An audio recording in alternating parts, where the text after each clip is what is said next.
Dans un salon de coiffure, plus de femmes que d'hommes se font couper les cheveux. Donc, plus de demandes, on les charge plus cher. 20$ pour les femmes. On commence, on identifie les variables. X, deux petits points, Y, deux petits points.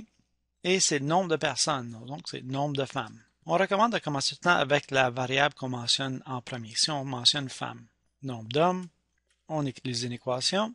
Plus de femmes, on écrit femme, plus que d'hommes. Première équation. 20$ et 12$ pour les hommes et on fait entre 40 et 50 000. Donc, la première, il faut faire plus que 40 000. Donc, ici, j'ai 20 fois le nombre de femmes, 20$ fois le nombre de femmes, plus 12$ fois le nombre d'hommes, me donne plus que 40 000. Troisième équation, c'est la même chose, mais on veut moins que 50 000. On pourrait aussi encore dire qu'on veut juste des nombres positifs. Prochaine étape, on isole le Y. Là, je l'ai écrit sous la forme AX plus B avec le A sous forme de fraction. Deuxième équation, j'ai isolé le Y ici. Donc, ça me donne Y plus grand ou égal à moins 5 tiers. J'ai simplifié la fraction, mais je ne l'ai pas mis en décimale. Plus 3333. Troisième équation. Là, on s'en va et on place les droites sur le plan cartésien.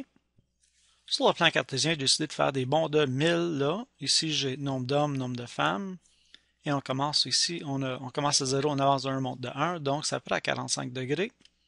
Et c'est supposé être pointillé. Mais j'ai pas de... Moi, j'ai vraiment une ligne pointillée là-dedans, mais ça ne me demande pas de la sortir. À peu près comme ça. Ça, c'est la contrainte 1. On veut les Y plus petits, donc c'est par là. Et puis ça, c'est pointillé. La deuxième, on commence à 3300 à peu près, disons 3000 à peu près, quelque chose, on va dire ici. Et on avance de 3, on descend de 5. On avance de 3, 1, 2, 3. On descend, 1, 2, 3, 4, 5. Donc, moi, je fais un point comme ça. Et on veut que les Y soient plus grands. Donc, plus grand, c'est vers le haut. J'ai l'autre ici, qui est la même pente, mais il commence à 4100. Donc, on va dire à peu près ici. Et ça donne une ligne qui est pas mal parallèle. Et on veut que les Y soient plus petits. Alors, plus petit, c'est vers le bas. Donc, ça nous donne quelque chose comme ça ici. Comme polygone de contrainte. Là, la question, donner 5 possibilités. Donc, il faudrait prendre un point quelque part là-dedans. Là, disons, je ne sais pas que ça donne 1800, puis 1000.